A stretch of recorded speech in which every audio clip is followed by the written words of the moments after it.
Hi Wyatt, it's Miss Strather. Welcome to the screencast of your essay.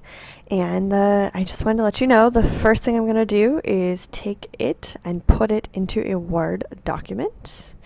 It'll be just a little bit easier to work with, and then I won't make changes that you will have to then go undo, etc., etc.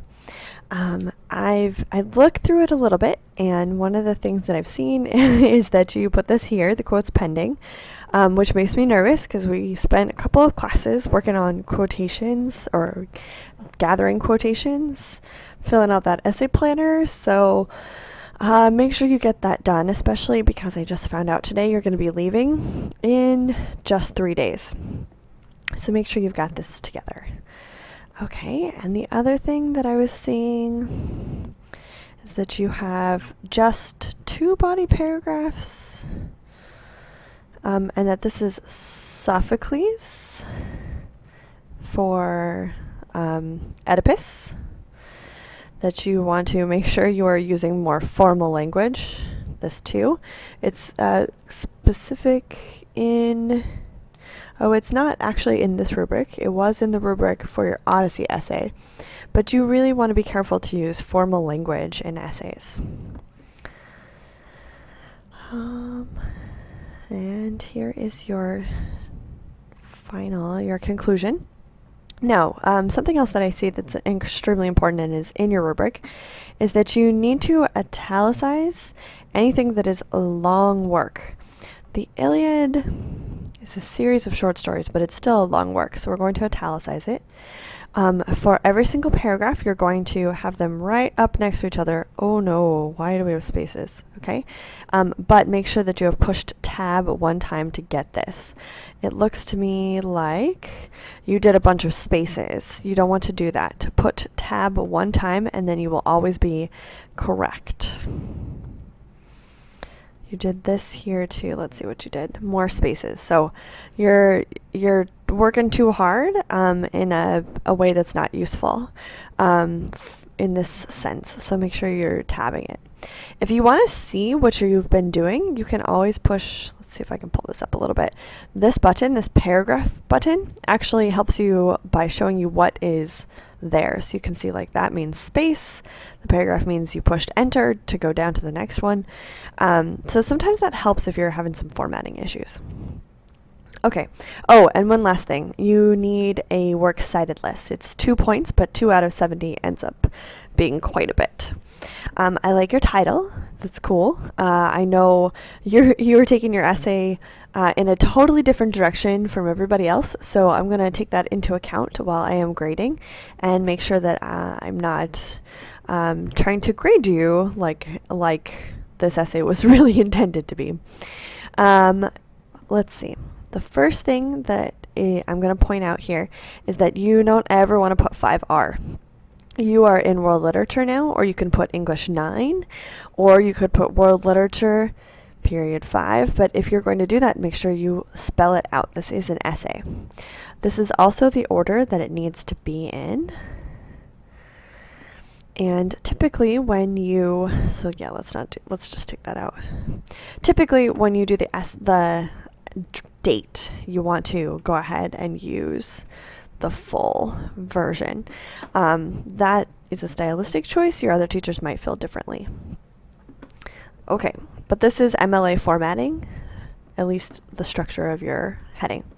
All right, I'm going to read your topic sentences for all of your body paragraphs. I'm going to read your introduction and your conclusion, and that should about wrap it up. Okay, so I'm starting with your introduction. An author's ability is defined by his or her capability to tell a story with emotion, to take a series of events and turn it into a story. So let's do this. An author's ability is defined. I don't know if I would say defined. Maybe their ability is judged, or you could say interpreted. Come up with a different word than defined. By his or her capability to tell a story with emotion and to take a series of events and turn it into a story. Or you could say maybe elaborate it into a story or turn it into an elaborate story. I would probably say elaborate it into a story. To take something as simple as a war between two nations once thought to be allies and turn it into a story about the individual accounts of the men and women who find themselves caught in the middle. This isn't quite a sentence yet because I'm not sure what you're going for. Maybe you could say, an effective writer or an accomplished writer can take something as simple as a war between two nations once thought to be allies and turn it into a story about the individual accounts of the men and women who find themselves caught in the middle. That would be acceptable. Just make sure you turn it into a complete sentence with an actual subject. Skill is being able to morph a courtroom accounting and turn it into a story of hardships, defeat, and betrayal. Is this always what skill is? Always? You want to be more specific. Skill is being able to turn nothing into more than something. It feels a little bit like you're throwing pasta at the wall here. You don't have to keep doing this. I know that you're listing things out here, but that's not quite what you needed to do in your introduction. In your introduction, you really needed to introduce the three stories that you were working with and their authors so that your reader is aware of what's going on in the coming essay, whereas here you're talking more about their ability. And you absolutely must put the three stories somewhere in your introduction. I'm okay with this if you just leave your argument. It's a thesis instead of a thesis statement. That's acceptable. However, you absolutely have to have all three stories in your introduction in order to get all the points. True penmanship is defined by the ability to convey emotion through a story. Okay, so just want to be clear, you're going to spend your entire essay talking about true penmanship and the author's ability to convey emotion through a story. So that when you get here, your topic sentence must have your argument in it. It has to have something about how Homer is considered a true author or a real writer because he has the ability to convey emotion through a story as in the Iliad. Or as seen in the Iliad, especially in the Iliad, one of those things. But you've got to have a topic sentence here because, trust me, you're not going to spend one entire paragraph writing about a man who fights in the Trojan War. And if you do, then you are certainly not proving your thesis statement. So it looks to me like maybe what we want to focus on is structure. You've got all of the ideas. We just want to structure them in a way that makes it an effective essay. Because you've got a lot of really great ideas here. You talk about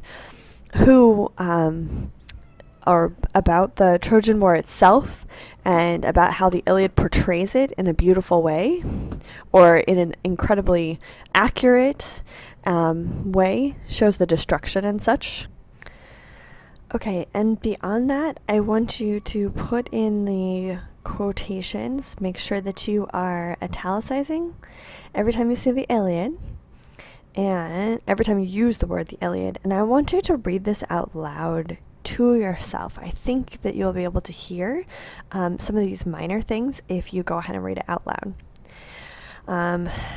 It's almost useless for me to read through it if it doesn't have the quotations and such, mostly because the important part in this essay is the analysis.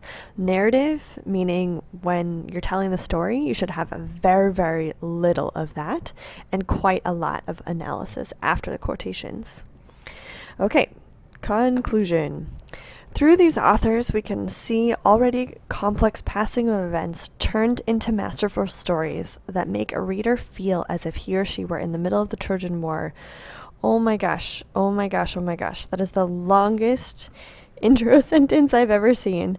When I was in college, there was a writing class they were offering where the teacher offered a gift to the student who could come up with the longest grammatically accurate sentence.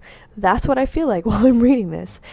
Your topic sentence for your conclusion should simply be your argument. You can use your thesis statement so that you're being extraordinarily clear, but you must be succinct and simple in your topic sentence of your conclusion.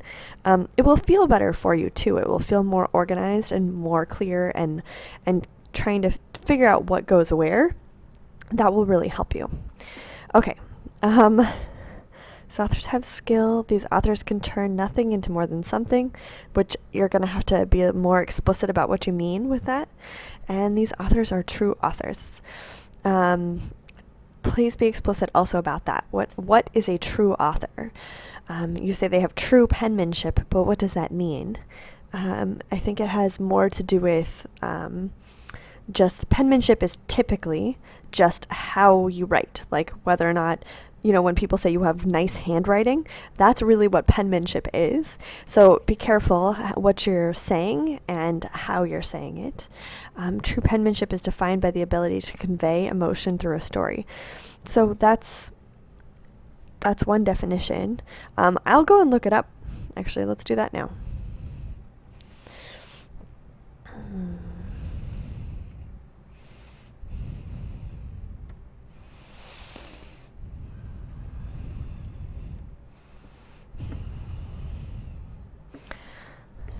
So you can see it's all about their handwriting. Let's see if there's another definition. Nope. Okay, so be careful how you're using penmanship, just because it has more to do with how you use a pen and how good your writing looks. Okay, so you have a lot of things to work on in this essay, which is great, because that means that you can take this time to really build a beautiful essay. You are such a great writer that I expect this to be your really such a fabulous essay that I'll be able to use it to share with students in the future. So work on that and come see me if you have any questions. I would love to work with you on this, especially once you've got those quotations in there, and go ahead and make those changes. And I look forward to reading your update.